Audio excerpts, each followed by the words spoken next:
नमस्कार दोस्तों, पौराणिक कथा चैनल पर आपका स्वागत है। आज हम इस वीडियो में आपको रामायण से जुड़े कुछ रोचक जानकारी तथा रहस्य बताने वाले हैं, जिसे सुनकर आप भी चौंक जाएंगे। रामायण के इन रहस्यों से दुनिया अभी भी अनजान है। रामायण हिंदू धर्म के सबसे पवित्र ग्रंथों में से एक है, जिसमें रघुवंश के राजा भगवान राम और देवी सीता के जन्म एवं जीवन यात्रा का संपूर्ण वर्णन है। ऐसा माना जाता है कि रामायण की घटना चौथी और 5वीं शताब्दी ईसा पूर्व की है।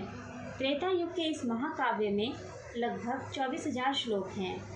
आप में से अधिकांश लोग रामायण की कहानी जानते हैं, लेकिन रामायण से जुड़े कुछ ऐसे रहस्य भी हैं जिनके बारे में आप नहीं जानते होंगे।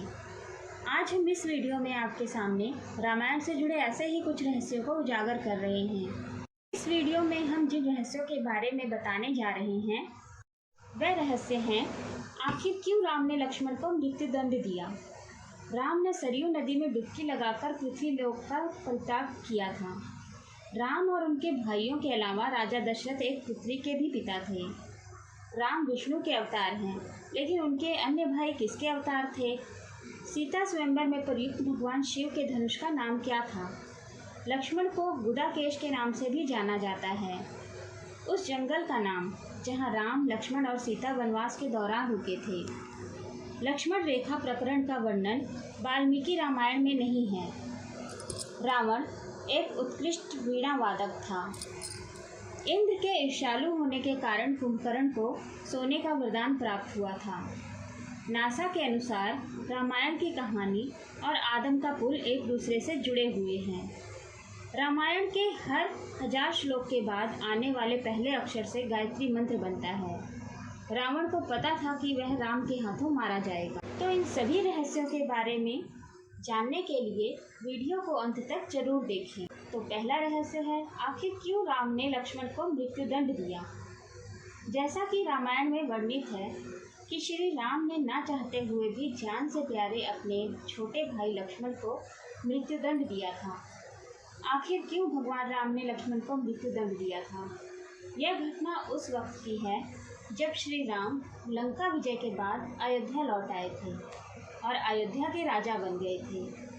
एक दिन यम देवता कोई महत्वपूर्ण चर्चा करने के लिए श्री राम के पास आते हैं। चर्चा प्रारंभ करने से पूर्व उन्होंने भगवान राम से कहा कि आप मुझे वचन दें कि जब तक मेरे और आपके बीच वार्तालाप होगी, हमारे बीच कोई नहीं आएगा और जो आएगा उसे आप मृत्युदंड देंगे। इसके बाद राम लक्ष्मण को ये कहते हुए द्वारपाल नियुक्त कर देते हैं कि जब तक उनकी और यम की बात हो रही है, वो किसी को भी अंदर न आने दें, अन्यथा वह उसे मृत्युदंड दे देंगे। लक्ष्मण भाई की आज्ञा मानकर द्वारपाल बनकर खड़े हो जाते हैं। लक्ष्मण को द्वारपाल बने कुछ ही समय बीतने के बाद वहाँ पर ऋषि दुर्वासा का आगमन होता है। जब दुर्वासा ने लक्ष्मण से अपने आगमन के बारे में राम को जानकारी देने के लिए कहा, तो लक्ष्मण ने विनम्रता के साथ मना कर दिया। इस पर दुर्वासा क्रोधित हो गए तथा उन्होंने संपूर्ण अयोध्या को श्राप देने की बात कही। लक्ष्मण ने शीघ्र ही यह निश्चय कर लिया कि उनको स्वयं का बलिदान देना होगा, ताकि वह नगर वासियों को ऋषि के श्राप से बचा सके। और उन्होंने भीतर जाकर ऋषि दुर्वासा के आगमन की सूचना दी। अब श्री राम दुविधा में पड़ गए, क्योंकि उन्हें अपने वचन के अनुसार लक्ष्मण को मृत्युदंड देना था। इस दुविधा की स्थिति में श्री राम ने अपने गुरु वशिष्ठ का स्मरण किया और कोई रास्ता दिखाने को कहा। गुरुदेव ने कहा कि अपनी किसी प्रिय वस्तु का त्याग उसकी मृत्यु के समान ही है, अतः तुम अपने वचन का पालन करने के लिए लक्ष्मण का त्याग कर दो। लेकिन जैसे ही लक्ष्मण ने यह सुना, तो उन्होंने राम से कहा कि आप भूल कर भी मेरा त्याग नहीं करना। आपसे दूर रहने से तो यह अच्छा है कि मैं आपके वचन का पालन करते हुए मृत्यु को गले लगा लूं। ऐसा कहकर लक्ष्मण ने जल समाधि ले ली। इसमें दूसरा रहस्य है, राम ने सरयू नदी में डुबकी लगाकर पृथ्वी लोक का परित्याग किया था।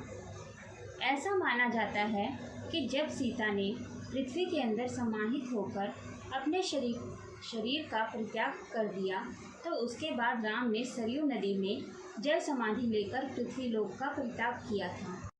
इसमें तीसरा रहस्य है, राम और उनके भाइयों के अलावा राजा दशरथ एक पुत्री के भी पिता थे। श्री राम के माता पिता एवं भाइयों के बारे में तो प्राय सभी जानते हैं, लेकिन बहुत कम लोगों को ये मालूम है कि राम की एक बहन भी थी जिनका नाम शांता था। वह आयु में चारों भाइयों से काफ़ी बड़ी थी। उनकी माता कौशल्या थी।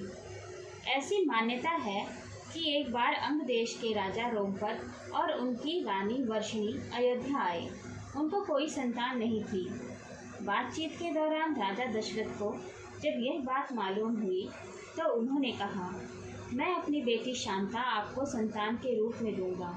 यह सुनकर रोमपद और वर्षिणी बहुत खुश हुए। उन्होंने बहुत स्नेह से उसका पालन पोषण किया और माता पिता के सभी कर्तव्य निभाए। एक दिन राजा रोमपद अपनी पुत्री से बातें कर रहे थे।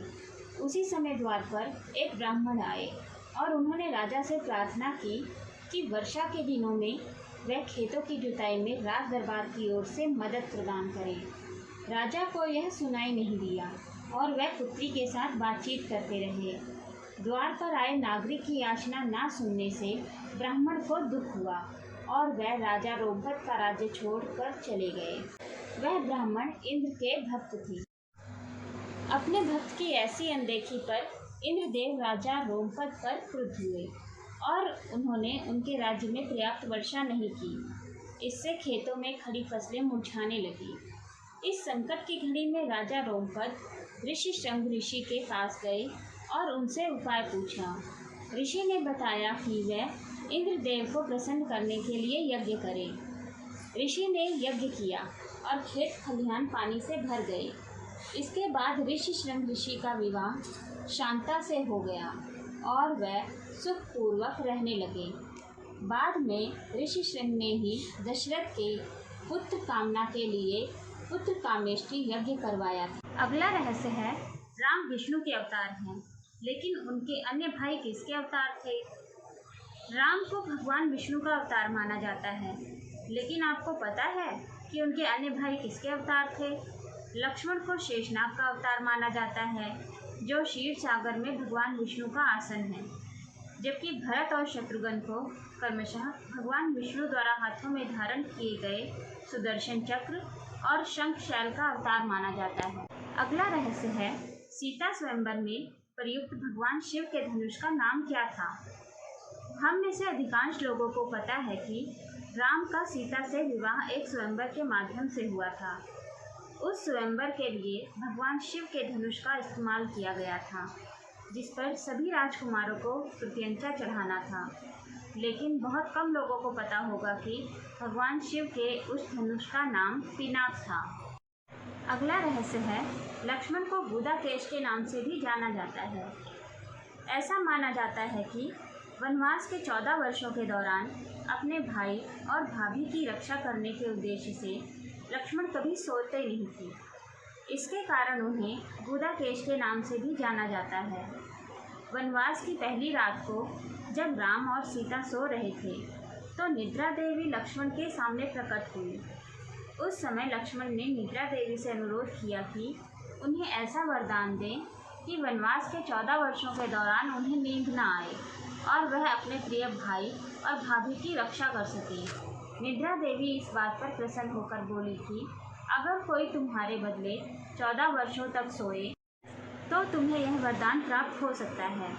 इसके बाद लक्ष्मण की सलाह पर निद्रा देवी लक्ष्मण की पत्नी और सीता की बहन उर्मिला के पास पहुंची। उर्मिला ने लक्ष्मण के बदले सोना स्वीकार कर लिया और पूरे 14 वर्षों तक सोती रही।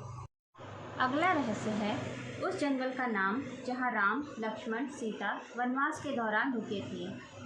रामायण महाकाव्य की कहानी के बारे में हम सभी जानते हैं कि राम और सीता लक्ष्मण के साथ 14 वर्षों के लिए वनवास गए थे और राक्षसों के राजा रावण को हराकर वापस अपने राज्य लौटे थे। हम में से अधिकांश लोगों को पता है कि राम, लक्ष्मण और सीता ने कई साल वन में बिताए थे, लेकिन कुछ ही लोगों को उस वन के नाम की जानकारी होगी। उस वन का नाम दंडकारण्य था, जिसमें राम, सीता और लक्ष्मण ने अपना वनवास बिताया था। यह वन लगभग 35,600 वर्ग मील में फैला हुआ था, जिसमें वर्तमान में छत्तीसगढ़, उड़ीसा, महाराष्ट्र और आंध्र प्रदेश के कुछ हिस्से शामिल थे। उस समय यह वन सबसे भयंकर राक्षसों का घर माना जाता था, इसलिए उसका नाम दंडकारण्य था, जहाँ दंड का अर्थ सजा देना और अरण्य का अर्थ वन है। अगला रहस्य है लक्ष्मण रेखा प्रकरण का वर्णन वाल्मीकि रामायण में नहीं है। पूरे रामायण की कहानी में सबसे पेचीदा प्रकरण लक्ष्मण रेखा प्रकरण है, जिसमें लक्ष्मण वन में अपनी झोपड़ी के चारों ओर एक रेखा खींचते हैं। जब सीता के अनुरोध पर राम हिरण को पकड़ने और मारने की कोशिश करते हैं, तो वह हिरण राक्षस मारीच का रूप ले लेता है। मरने के समय में मारीच राम की आवाज़ में लक्ष्मण और सीता के लिए रोता है। यह सुनकर सीता लक्ष्मण से आग्रह करती हैं कि वह अपने भाई की मदद के लिए जाएं, क्योंकि ऐसा प्रतीत होता है कि उनके भाई किसी मुसीबत में फंस गए हैं। पहले तो लक्ष्मण सीता को अकेले जंगल में छोड़कर जाने को राजी नहीं हुए, लेकिन बार बार सीता द्वारा अनुरोध करने पर वह तैयार हो गए। इसके बाद लक्ष्मण ने झोपड़ी के चारों ओर एक रेखा खींची और सीता से अनुरोध किया कि वह रेखा के अंदर ही रहें, और यदि कोई बाहरी व्यक्ति इस रेखा को पार करने की कोशिश करेगा तो वह जलकर भस्म हो जाएगा। इस प्रकरण के संबंध में अज्ञात तथ्य यह है कि इस कहानी का वर्णन ना तो वाल्मीकि रामायण में है और ना ही रामचरितमानस में है, लेकिन रामचरितमानस के लंका कांड में इस बात का उल्लेख रावण की पत्नी मंदोदरी द्वारा किया गया है। अगला रहस्य है रावण एक उत्कृष्ट वीणा वादक था। रावण सभी राक्षसों का राजा था। बचपन में वह सभी लोगों से डरता था, क्योंकि उसके 10 सिर थे। भगवान शिव के प्रति उसकी दृढ़ आस्था थी। इस बात की पुख्ता जानकारी है कि रावण एक बहुत बड़ा विद्वान था और उसने वेदों का अध्ययन किया था। लेकिन क्या आपको पता है कि रावण के ध्वज में प्रतीक के रूप में वीणा होने का कारण क्या था? क्योंकि रावण एक उत्कृष्ट वीणा वादक था, जिसके कारण उसके ध्वज में प्रतीक के रूप में वीणा अंकित थी। हालांकि रावण इस कला को ज़्यादा तवज्जो नहीं देता था, लेकिन उसे यह यंत्र बजाना पसंद था। अगला रहस्य है इंद्र के ईर्ष्यालु होने के कारण कुंभकर्ण को सोने का वरदान प्राप्त हुआ था। रामायण में एक दिलचस्प कहानी हमेशा सोने वाले कुंभकर्ण की है। कुंभकर्ण रावण का छोटा भाई था, जिसका शरीर बहुत ही विकराल था। इसके अलावा वह पेटू बहुत अधिक खाने वाला भी था। रामायण में वर्णित है कि कुंभकर्ण लगातार 6 महीनों तक सोता रहता था और फिर सिर्फ एक दिन खाने के लिए उठता था और पुनः 6 महीनों तक सोता रहता था। लेकिन क्या आपको पता है कि कुंभकर्ण को सोने की आदत कैसे लगी थी? एक बार एक यज्ञ की समाप्ति पर प्रजापति ब्रह्मा कुंभकर्ण के सामने प्रकट हुए और उन्होंने कुंभकर्ण से वरदान मांगने को कहा। इंद्र को इस बात से डर लगा कि कहीं कुंभकर्ण वरदान में इंद्रासन न मांग ले, अतः उन्होंने देवी सरस्वती से अनुरोध किया कि वह कुंभकर्ण की जीवा पर बैठ जाए, जिससे वह इंद्रासन के बदले निंद्रासन मांग ले। इस प्रकार इंद्र की ईर्ष्या की वजह से कुंभकर्ण को सोने का वरदान प्राप्त हुआ था। अगला रहस्य है नासा के अनुसार रामायण की कहानी और आदम का पुल एक दूसरे से जुड़े हुए हैं। रामायण की कहानी के अंतिम चरण में वर्णित है कि राम और लक्ष्मण ने वानर सेना की मदद से लंका पर विजय प्राप्त करने के लिए एक पुल का निर्माण किया था। ऐसा माना जाता है कि यह कहानी लगभग 17,50,000 साल पहले की है। हाल ही में नासा ने पाक जयडमरू मध्य में श्रीलंका और भारत को जोड़ने वाले एक मानव निर्मित प्राचीन पुल की खोज की है, और शोधकर्ताओं और पुरातत्वविदों के अनुसार इस पुल के निर्माण की अवधि रामायण महाकाव्य में वर्णित पुल के निर्माण काल से मिलती है। नासा के उपग्रह द्वारा खोजे गए इस पुल को आदम का पुल कहा जाता है और इसकी लंबाई लगभग 30 किलोमीटर है। अगला रहस्य है रामायण के हर 1000 श्लोक के बाद आने वाले पहले अक्षर से गायत्री मंत्र बनता है। गायत्री मंत्र में 24 अक्षर होते हैं और वाल्मीकि रामायण में 24,000 श्लोक हैं। रामायण के हर 1000 श्लोक के बाद आने वाले पहले अक्षर से गायत्री मंत्र बनता है। यह मंत्र इस पवित्र महाकाव्य का सार है। गायत्री मंत्र को सर्वप्रथम ऋग्वेद में उल्लेखित किया गया है। अगला रहस्य है, रावण को पता था कि वह राम के हाथों मारा जाएगा। रामायण की पूरी कहानी पढ़ने के बाद हमें पता चलता है कि रावण एक क्रूर और सबसे विकराल राक्षस था, जिससे सभी लोग घृणा करते थे। जब रावण के भाइयों ने सीता के अपहरण की वजह से राम के हमले के बारे में सुना तो अपने भाई को आत्मसमर्पण करने की सलाह दी थी। यह सुनकर रावण ने आत्मसमर्पण करने से इनकार कर दिया और राम के हाथों मरकर मोक्ष पाने की इच्छा प्रकट की। उसने कहा कि अगर राम और लक्ष्मण दो सामान्य इंसान हैं तो सीता मेरे पास ही रहेगी, क्योंकि मैं आसानी से उन दोनों को परास्त कर दूंगा, और यदि वह देवता हैं तो मैं उन दोनों के हाथों मरकर मोक्ष को प्राप्त करूंगा। दोस्तों, ये थे रामायण से जुड़े 13 रहस्य जिनसे दुनिया अभी भी अनजान है। ये वीडियो आपको कैसी लगी कमेंट करके ज़रूर बताएं। ऐसे और वीडियो देखने के लिए चैनल ज़्यादा से ज़्यादा शेयर करें और चैनल को सब्सक्राइब करके बेल आइकॉन को दबा दें। तो मिलते हैं आपसे नेक्स्ट वीडियो में।